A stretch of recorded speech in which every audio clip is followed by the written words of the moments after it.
There are two powers that alone can effect in their conjunction the great and difficult thing which is the aim of our endeavor.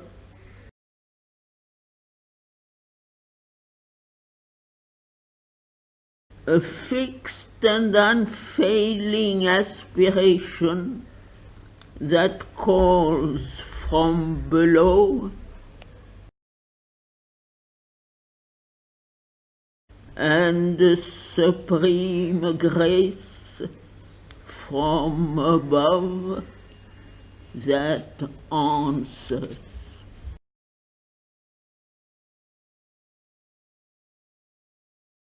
But the supreme grace will act only in the conditions of the light and the truth.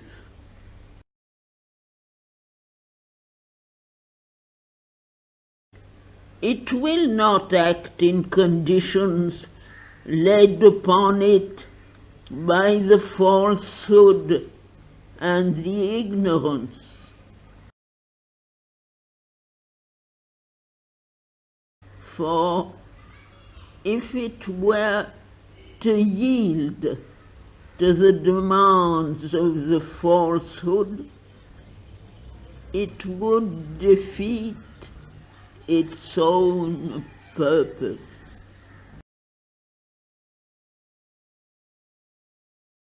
These are the conditions of the light and truth, the sole conditions under which the highest force will descend, and it is only the very highest supramental force descending from above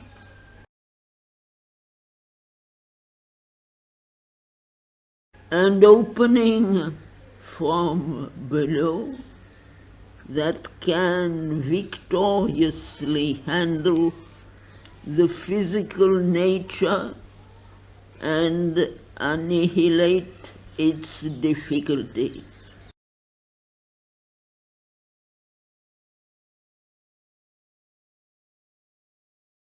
There must be a total and sincere surrender.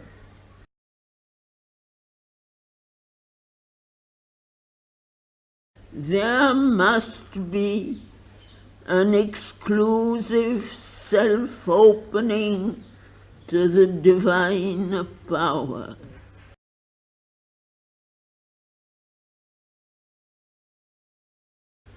There must be a constant and integral choice of the truth that is descending,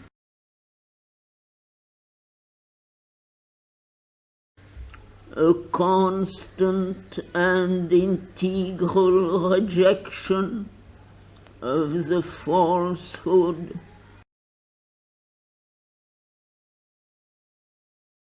of the mental, vital, and physical powers and appearances that still rule the earth nature.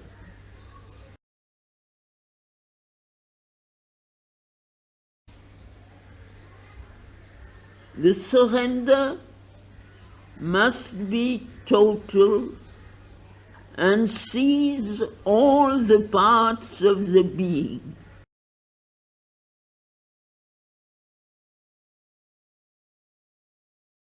It is not enough that the psychic should respond.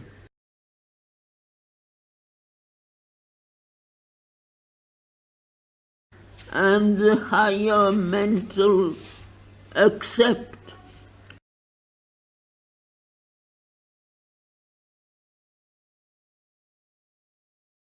or even the inner vitals submit,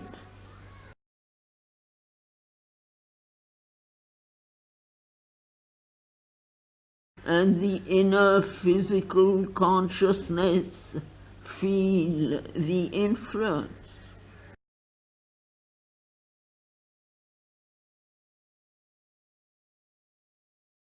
There must be in no part of the being, even the most external, anything that makes a reserve, anything that hides behind doubts, confusion, and subterfuges, anything that revolts or refuses.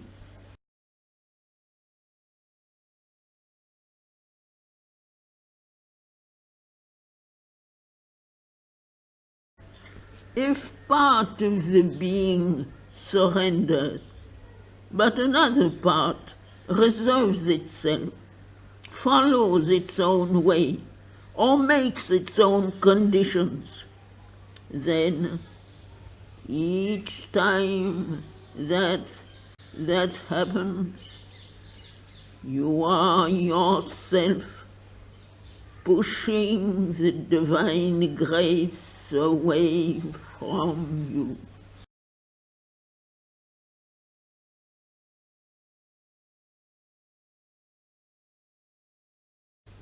If behind your devotion and surrender you make a cover for your desires, egoistic demands, and vital insistencies,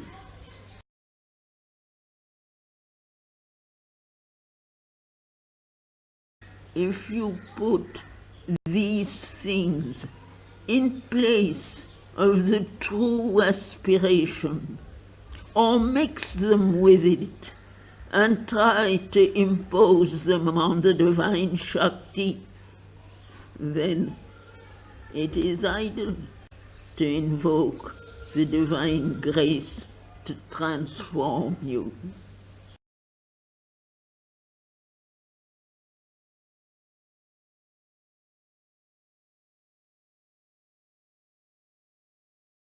If you open yourself on one side or in one part to the truth, and on another side are constantly opening the gates to hostile forces, it is vain to expect that the divine grace will abide with you.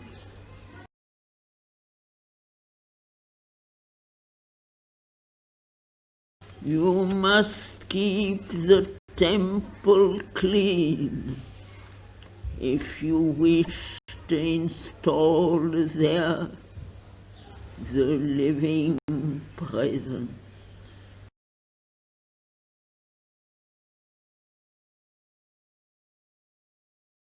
If each time the power intervenes and brings in the truth, you turn your back on it and call in again the falsehood that has been expelled, it is not the divine grace that you must blame for failing you.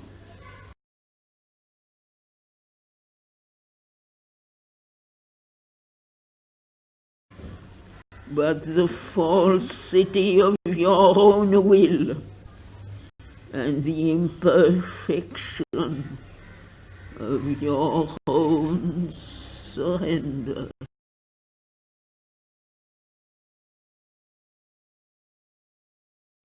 If you call for the truth, and yet something in you chooses what is false, ignorant, and undivine, or even simply is unwilling to reject it altogether, then always you will be open to attack, and the grace will recede from you.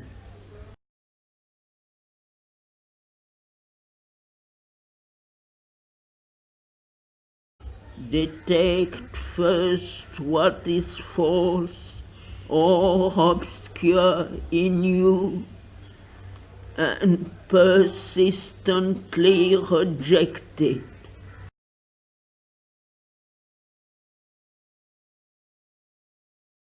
Then alone can you rightly call for the divine power to transform you.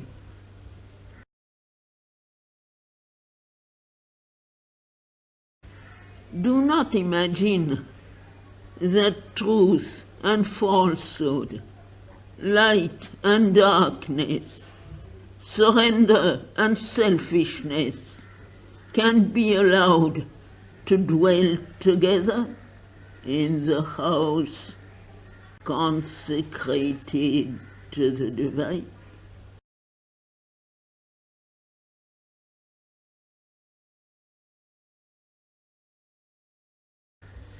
The transformation must be integral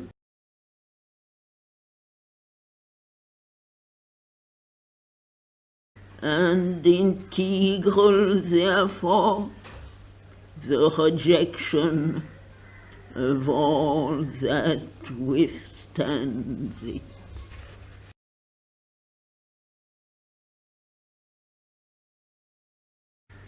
Reject the false notion that the divine power will do and is bound to do everything for you at your demand.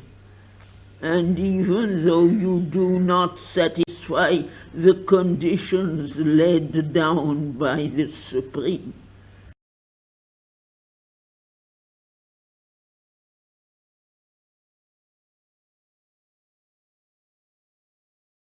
Make your surrender true and complete, then only will all else be done for you.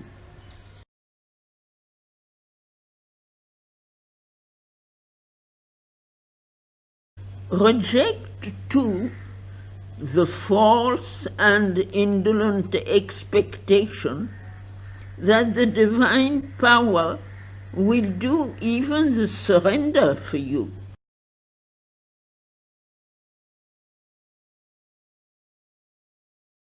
The Supreme demands your surrender to her, but does not impose it.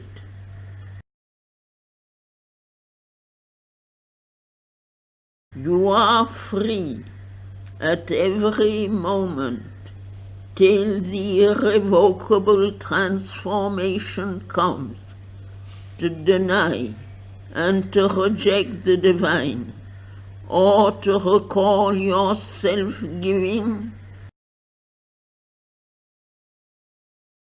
If you are willing to suffer the spiritual consequence.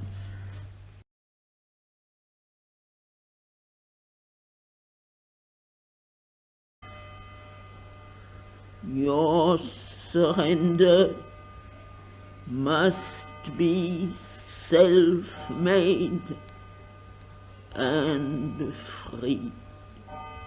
It must be the surrender of a living being,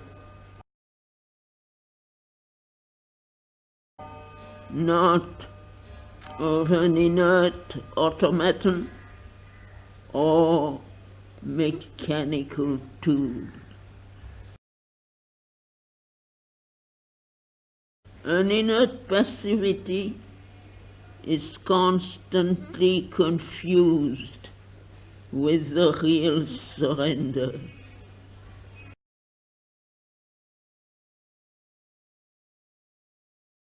But out of an inner passivity, nothing true and powerful can come.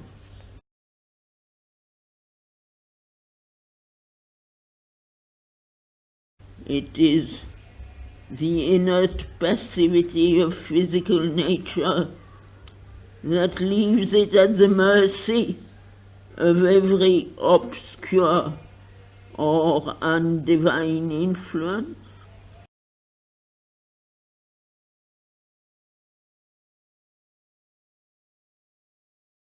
A glad and strong and helpful submission is demanded to the working of the divine force.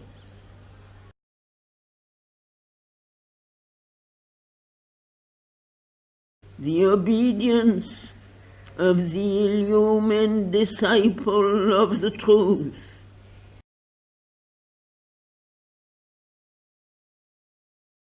of the inner warrior who fights against obscurity and falsehood,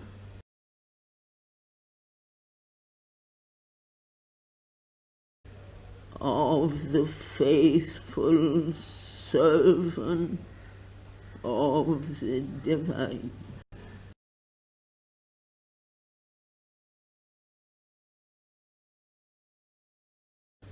This is the true attitude, and only those who can take and keep it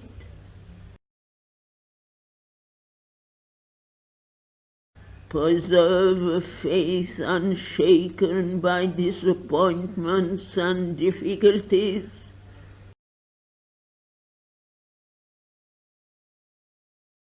and shall pass through the ordeal to the supreme victory and the great transmutation.